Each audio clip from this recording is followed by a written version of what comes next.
Okay, so the languages are up.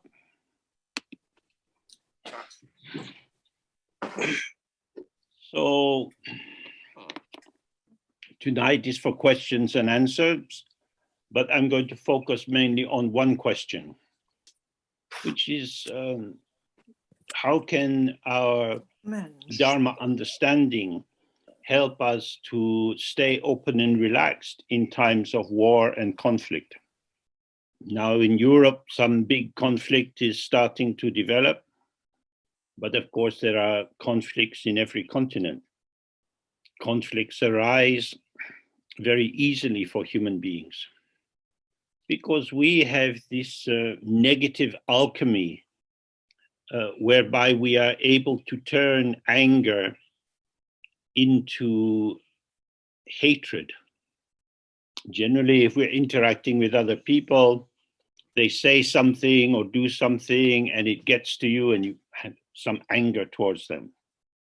Because the anger arises due to causes and conditions, it is relative without any inherent existence of its own. There was a movement between two people, and these people were themselves simply patterns of movement. But the fluidity of that moment can be thickened by adding concepts. We project into the other person an ongoing quality of unpleasantness. You are dangerous to me. You are loathsome for me. And this sense of the other as an enduring entity allows us to layer more and more projections onto them. Of course, our projections don't actually arrive onto the other person. They adhere to and form around our own mental construct of who the other person is. And because this is developing in our own mind, when we take a negative turn towards the other, this projection of the negative is unimpeded. It's just builds up to 100%. And this supports us in having the delicious sense of absolute knowledge about the other. You are an enemy of the people. You have betrayed your country. Once this identity of traitor is fixed onto someone, it's very difficult to get rid of it. The insulting projection allows us to bleed out the sense of living humanity from the other so that they become an empty signifier that can be entirely filled with our own devious projection. And because I am enjoying the certainty of my definitive knowledge about who you are and what your value is, I don't feel any urge to enter negotiation or modify my own self-affirming knowledge about you. So I want to go a little bit through this prayer that I wrote the other day, a prayer for peace. It's on the website. Unfortunately, I hadn't informed all our translators about this beforehand, so we just go very slowly through it. It's really simply a restating of our Dzogchen view. So from unawareness of the open source, thoughts of self and other arise, resting on the false ground of imagined inherent existence. So we're familiar with how this happens, that we find ourselves believing that I am me and I am not you. And in the intensity and totality of this imagining, we forget that we are imagining. It just seems true. So then I imagine myself to be real. And then I look at others as a mere resource, as something that I can bend towards my own purposes. And I select and reject in order to develop and maintain my identity. That is to say that our ego self feels powerful in its capacity to define the value of everything it encounters. With my sense of who I am, others are deemed to be friend or enemy. So according to my own sense of myself and what I find myself liking or not liking, I make alliances with those who seem similar to me, and I push away those who seem different. And the key point for us, supported by our meditation, is to see that these are activities. All phenomena arise from causes. They're not self-existing, they're not just there.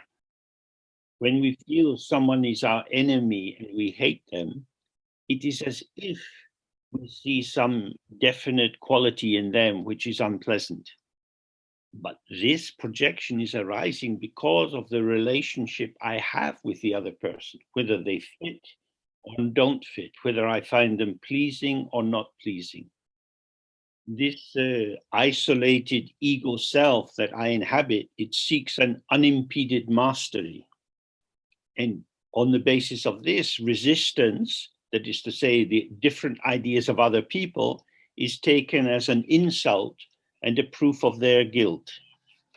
This is how we see the vicious quality of duality. If you're not with me, that is to say, if you're not on my side, then you're against me. There's only two possibilities.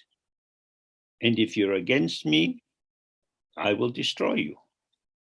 We see this in Myanmar, we see it in many, many countries in the world where there is only one kind of good person, the one who is like the dictator.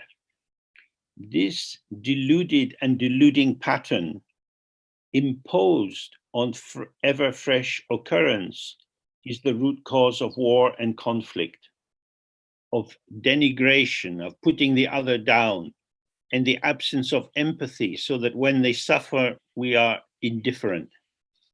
When a nation is under the power of the bloodlust of war, then my confidence in my own opinion and my own positioning is supported by the fact I don't care about you. You are nothing to me. The people I like, they are everything to me.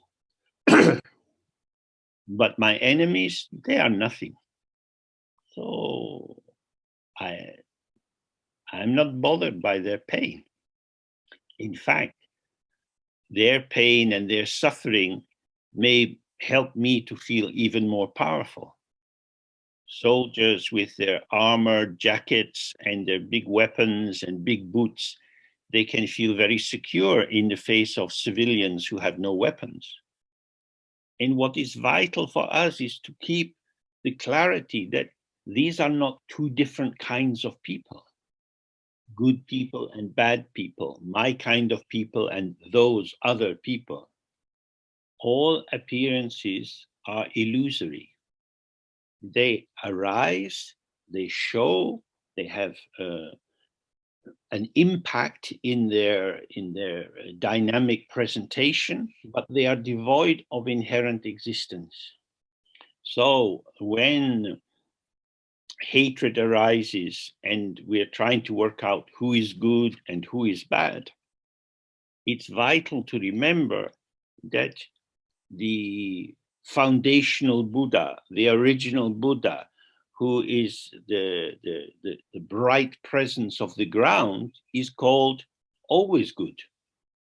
Good in all directions, at all times, encompassing everything. Everything is the all good display of Kuntuzampo. War, hatred, aggression pulls us into these whirlwinds of dualistic thinking and feeling. So we have to remember that all appearances are empty of inherent existence. The attributions of good and bad are applied to rainbows and clouds. We see the rainbow, we might think, oh, it's so beautiful, it's very good, but it vanishes. We might think that the storm cloud is very bad, but the airplane can go up through it. It has no self-substance.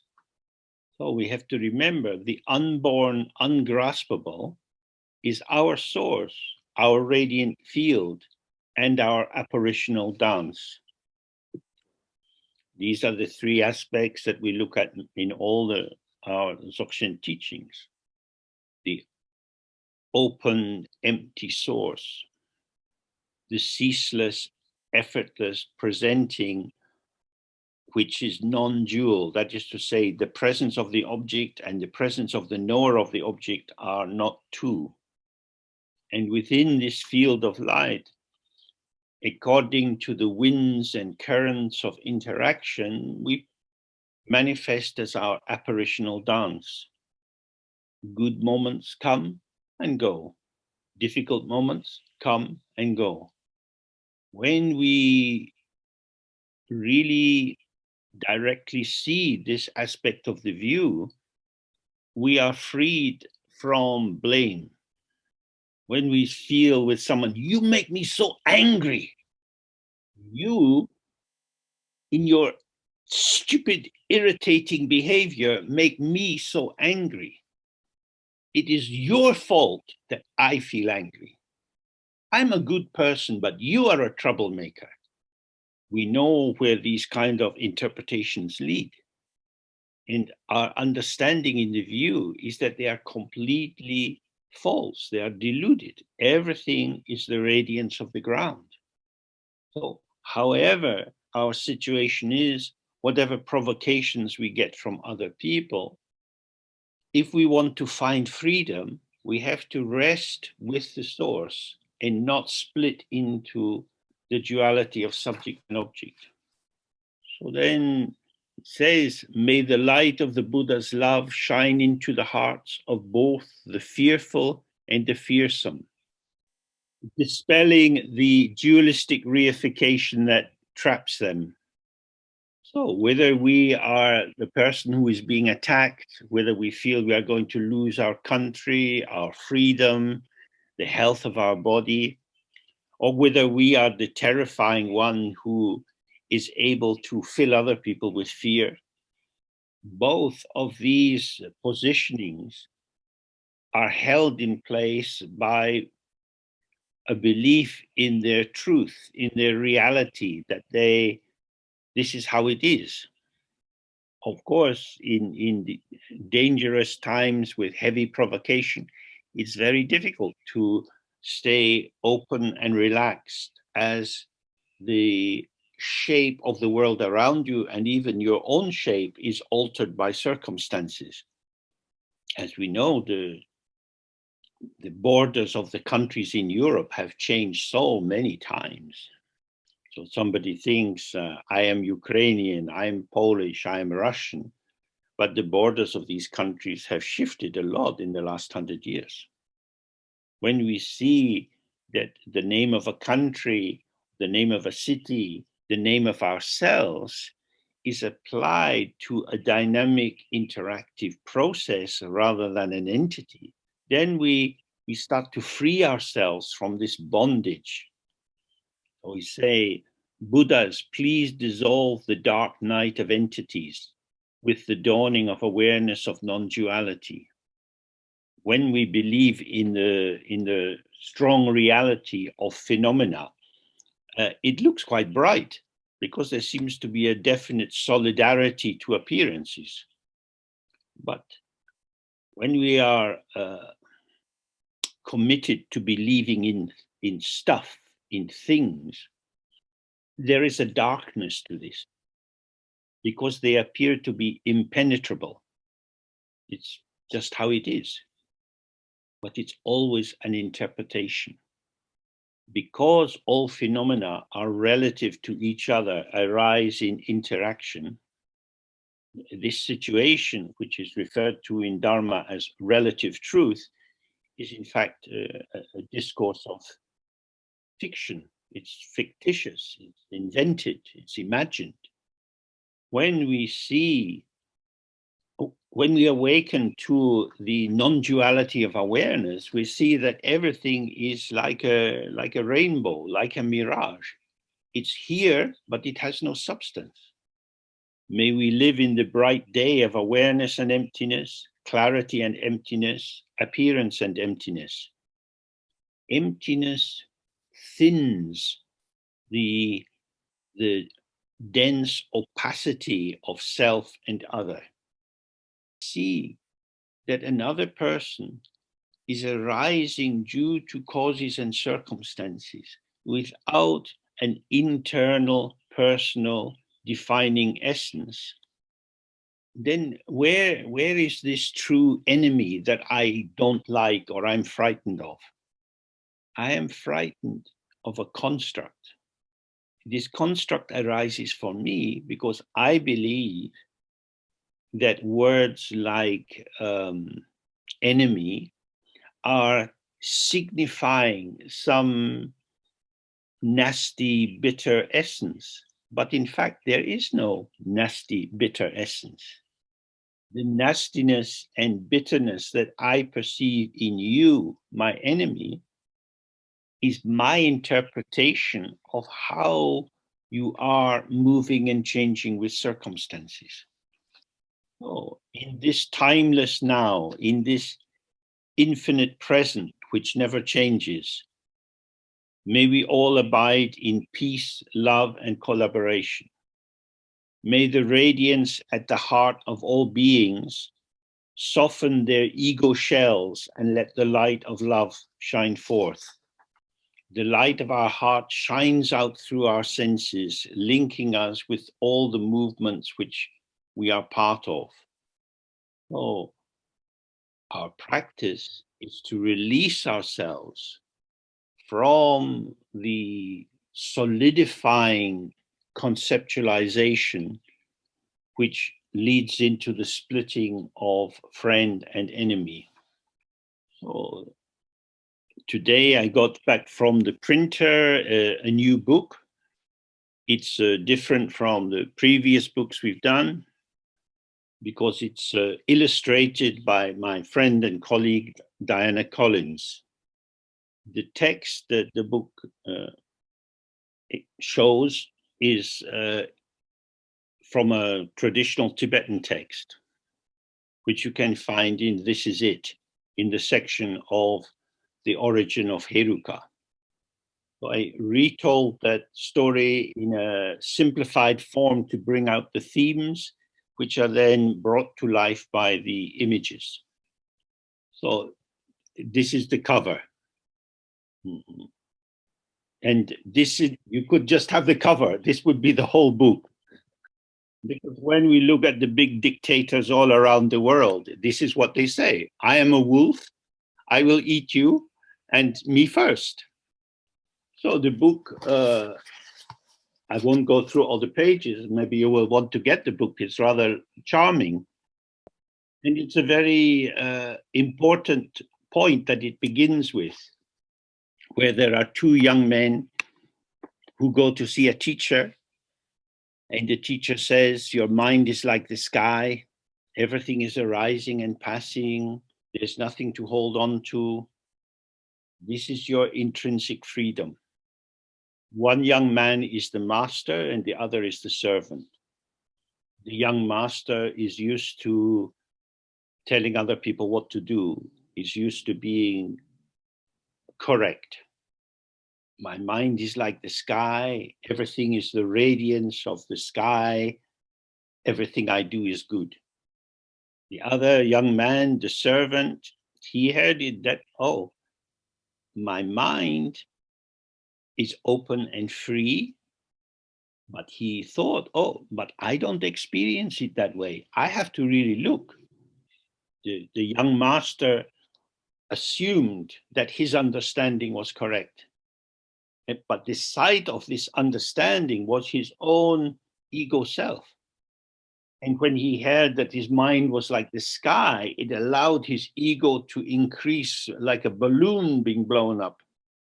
But the servant heard it in terms of, there is something here which I can't see, so I must learn to see. His humility protected him against the arrogance of assumption. And so they did some practice, but they clearly couldn't agree about the proper way to go.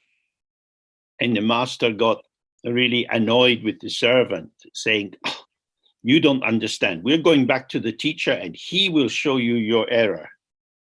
But when they went to the teacher said, "Oh, it's the servant who has understood. You, the young master, have not understood anything," which did not please the young master. So he kicked his teacher and his servant out of the country and settled into enjoying his freedom to do whatever he liked, unimpeded by any consequences of the suffering of other people. So this is the rest of the story is very, very interesting, and it shows how the Buddhas had to manifest their wrathful forms in order to tame and control this demonic urge of the young master.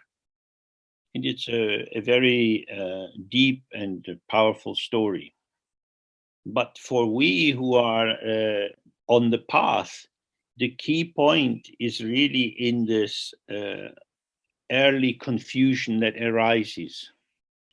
We can all say, my mind. Yeah, my mind. I have thoughts in my mind, feelings, sensations. It's my territory. If I want to read, I can read. If I want to make a cup of tea, I can do that. My mind feeds me ideas about what to do and feeds me ideas which help me to organize the world for my purposes. So when we come to Dharma and always talking about mind, it's very easy to imagine, oh, well, I know what my mind is. My mind is like the sky. Oh, what a big mind I have. But the ego itself can't expand very much. The sky has no boundaries. You can't divide it into my sky and your sky. But the ego survives by dividing the non-dual open field of phenomena into self and other. So even if I want to expand, I need my difference from you to confirm this unique specificity of myself. So if we see this clearly, we see, oh, the ego belongs in duality. The ego is the dualistic formation of the subject side kept separate from the object side. If we want to find the mind which is like the sky, this is not the ego. The ego is an imposter. It has crept into the palace in the middle of the night and sits in the throne as if it was the true ruler or the true presence of the energy of the source. This is why when we do our practice with the Guru Yoga of the White R, we relax ourselves out of our commitment to our ego identity. We release ourselves from the shell or the shape or the clothing that we have been dressing ourselves in. We see that the ego is like a kind of box of old clothes, scarves and funny hats and so on that you might keep in the house when you have small children, because then they can dress up and become kings and queens or animals, or they're able to allow their imagination to take on identities which seem true. I imagine that I am me. Why do I do this?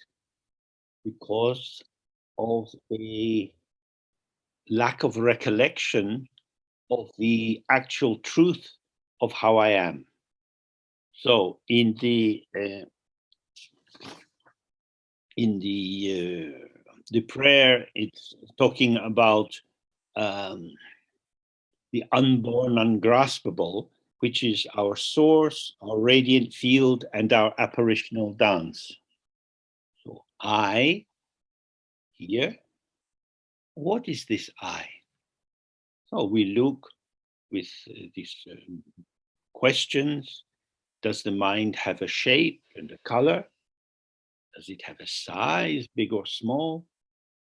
Does it come from somewhere? Does it remain somewhere? Does it go to somewhere? Now, we can answer these questions in the affirmative with regard to our ego self. So, does the ego self as the mind, is it somewhere? Yes, of course. I'm me. Come on, I'm me. I'm here. That's okay. I came out of my mother's body and I'm going into a coffin when I die, and in between, here I am. And we have a particular shape, and we have the coloration of our various moods, the movement of our energy, and so on. So if we follow this kind of identification, it leads us to the conclusion, I exist. I am me. So that seems quite solid. It seems undeniable. I'm stating an obvious truth. Whatever else is crazy in the world with climate change and so on, there is one thing which is definite. I am me. I am not you. So if you look at that and you feel how strong and real it seems, you see, oh, I, as ego self, am born from duality. The gathering into the position of self is inseparable from the parallel movement of the rejection of everything else as not self. So, although our ego doesn't have a fixed shape, it always has a shape. But when we sit in the practice and we really look with these 5 questions, and when the egocentric answer to the question arises in the mind, we don't automatically follow it. We free ourselves from assumption and start to develop a mindful insight. So there's a sense, I'm here, and we don't do anything. We just sit with it. This conclusion seems to fit me. But I just sit 10 seconds and it's gone. And some other proposition arises and it feels true. And then it's gone. And then we can see, oh, the ego is self, is a pulsation of self identifying fusion with the shapes that manifest. So what is happening is there is the arising of happiness or sadness or comfort, discomfort. Many, many different arisings are coming, and they are all actually ungraspable. And yet I grasp at them. So this is the delusion or the self-deceit, which is the formative energy of our ego self. A pain arises in the body. It shifts. But if we put it in the pot, my back is sore, this is happening to me, I don't like it, this is negative, I prefer something positive, then these different movements towards and away from whatever is occurring reinforces the profile of my deluded sense that I exist. The more you see the impermanence of your mind, the movements of your body, gesture, posture, and so on, it becomes clear that you don't have one fixed shape, one fixed mood, one fixed permanent thought in your mind. The mind is arising and shifting and changing. It's light arising, refracted through the particular crystals of the moment. So I'm not the owner of myself. I am the thief of myself. I'm grasping at things which are moving past and claiming them. This is me. I feel this. This is me. And if I stay with the actual dynamic quality of whatever is occurring, I see everything is self-arising and self-liberating. Thoughts arise by themselves and vanish by themselves. There's nothing there to grasp. They are an illusion. Illusion doesn't mean nothing at all. It means appearance inseparable from emptiness. When we have a sad thought, we're a little bit collapsing with it. When we have a happy thought, we're a little bit expanding with it. The thoughts, feelings, sensations, memories are movement in a field of movement. Nothing to grasp, nothing to own, no owner. So this is the beginning of the dawning of awareness. The dark night of the ego is the world of graspability, holding on to something, that something is yours. Small children are often very concerned with their special soft toy. They might not be able to sleep without it. To have something which is mine gives me a shape. I feel like me when I'm falling asleep with my little dog, fluffy dog next to me. So the more we see this, the more we see, oh, this ego self is a construct. It is not inherent, it's not self-existing. The openness of the mind is intrinsic. The illuminating clarity of the mind is intrinsic.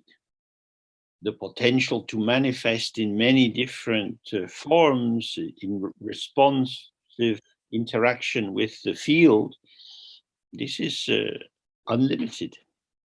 This is an intrinsic quality of the ground. It's not my quality.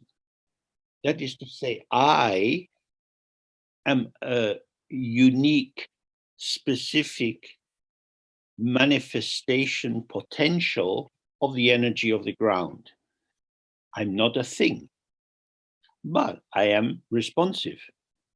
Certain environments induce, all environments will induce particular feelings and sensations for me. Some people like to swim in the sea in wintertime around Britain. This is a particular paralleling of the quality of the cold wind and the strong waves and the shivering feeling, and that person's sense of, oh, this is me. Well, you could see that movement into the sea as a kind of interplay or a co-emergence of the forms of the water and the body. And the body is moving around according to the pressure of the waves. Or I can tell the story in terms of myself. I love swimming in the cold water. It makes me feel so alive. So even when I am swimming in the sea, my attention is on me. I am swimming in the sea. So many climbers died trying to conquer Mount Everest. Now, when they were climbing Mount Everest, step after step after step, their foot was going down according to the rock or the soil or the ice or snow under their feet. How I climb depends or is controlled or directed by the nature of the mountain. I will conquer the mountain by doing what the mountain tells me to do. That's the truth of it. If you fight the mountain, it's very strong. The winds are very, very strong. You have to really do what the mountain lets you do. The reason I'm giving all these examples is to encourage us to observe the simplicity of the emergence of our interaction in the world. And if you can find yourself as a participant with nature, you walk up the hill according to the hill, you cook according to the fuel. If you have a wood fire or a gas cooker or an electric cooker, the way the heat arises from these particular sources of energy will impact how you cook. So in the story, the young man who is the servant, he starts to observe, oh, this is how it is. I am participating in this co-emergent field. I'm not the master. I'm not in charge.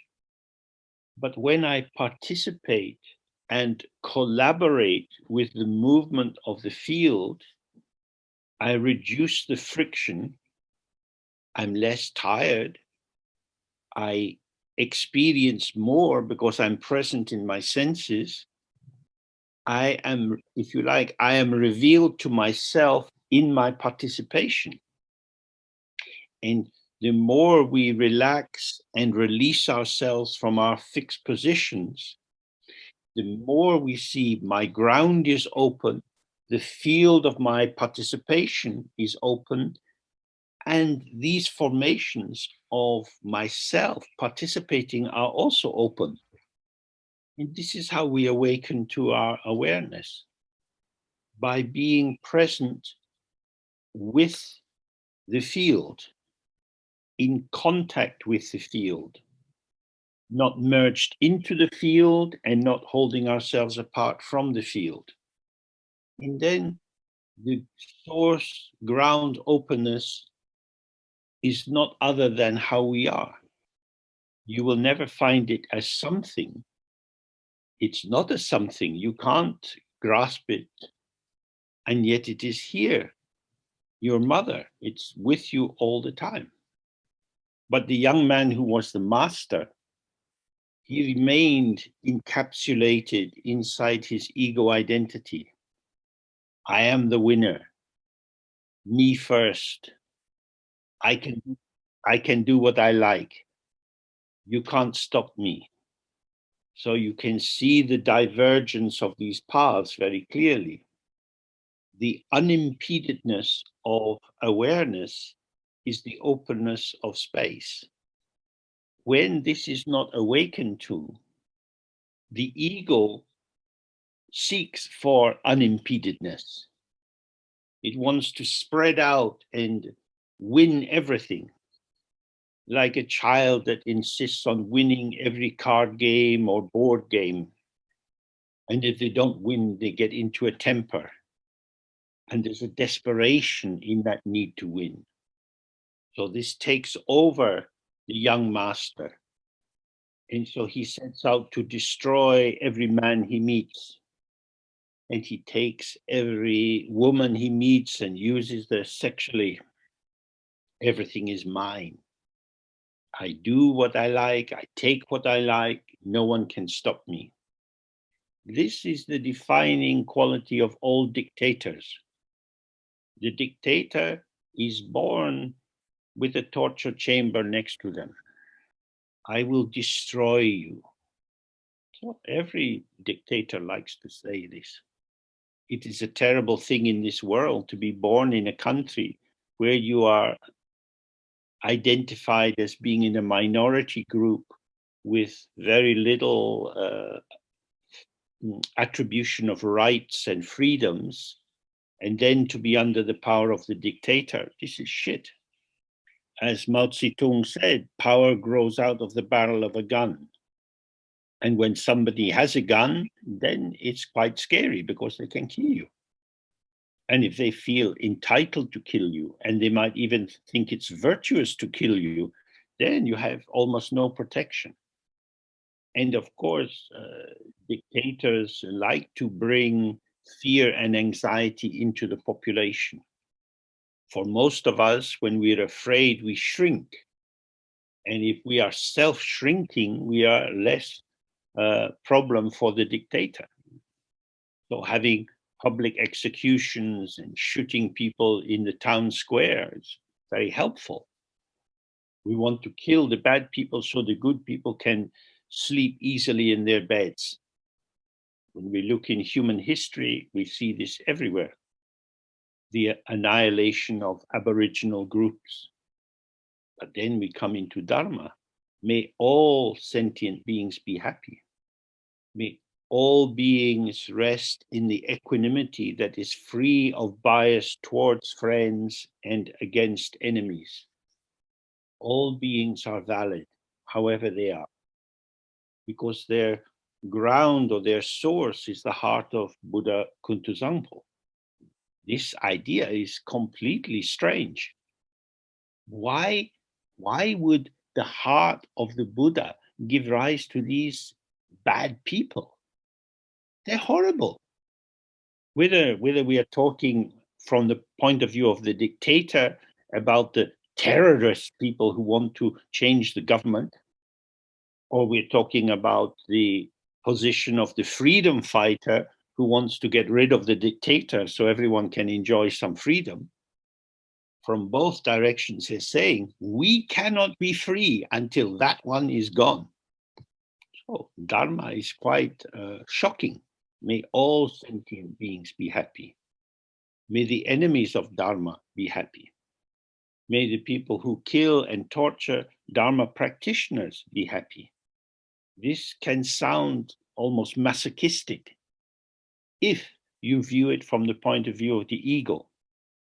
But actually, it is only infinite awareness, which is the light that shines through us. Only this is open enough to encompass everything. Now, this is very deep and very mysterious. We have all been educated in duality. We organize the world in terms of polarities, high and low, good and bad. How would we be able to think if we couldn't organize phenomena in terms of these binary oppositions? The Buddha is not organizing stuff, things. He's not categorizing the world. Categorization arises from ignorance. The mind of the Buddha is all-inclusive, spontaneous, and intuitive. So in this book, we can read how the demonic force of the out-of-control ego brings horror in all directions, until such point that the Buddhas gather together and decide they have to do something. Now, this is not like the Second World War. In the European sector, we could say that under the power of the Nazi ideology, a kind of demonic will to power arose. And many, many people died trying to impede or stop this destructive force. And with some changes along the way, eventually the mighty army of Russia came down to really definitively crush the German forces in collaboration with the Americans, British, French, and so on. But of course, we want to defeat the bad guys. We defeat them. We won. We are the winners. The winner takes all. Let's eat Hungary. Let's eat Czechoslovakia. Let's eat Poland. Because it's a long battle and we are very hungry. And now we see in the Ukraine the consequence of this unfinished will to power. It just flips from one side to the other. But when the Buddhas, through the power of their meditation, bless these meditators to arise in the form of herukas with full power, this is form and emptiness. the roaring Heruka covered in great wings and bloody skulls around them, terrifying, is terror and emptiness. Their awareness is manifesting a terrifying appearance which never, ever, ever separates from emptiness. It does not become a bad, angry person. And when the Heruka takes on the demonic form of this completely distorted young master, you have two forces meeting together. The demon force is, I exist, I'm real, me first. And on the other side, there is the Heruka, carrying many weapons, manifesting many different arms and legs, roaring, but empty, an illusion. And the power of the illusion is able to deconstruct, desubstantiate the form of the demon so that it too is revealed as an empty form. So this is an encouragement for us not to reify, not to make strongly real the people who do very frightening things in the world. They don't have inherent existence. They are the energy of the ground twisted by the force of karmic habit formations. When the delusion of true existence is released, this energy is then flowing, moving without causing trouble. The only enemy is ignorance, and ignorance is unborn. So our path is to awaken to the truth of our own mind so that we can engage in this complicated, difficult world without being pulled into the polarities of good and bad and so on. almost there.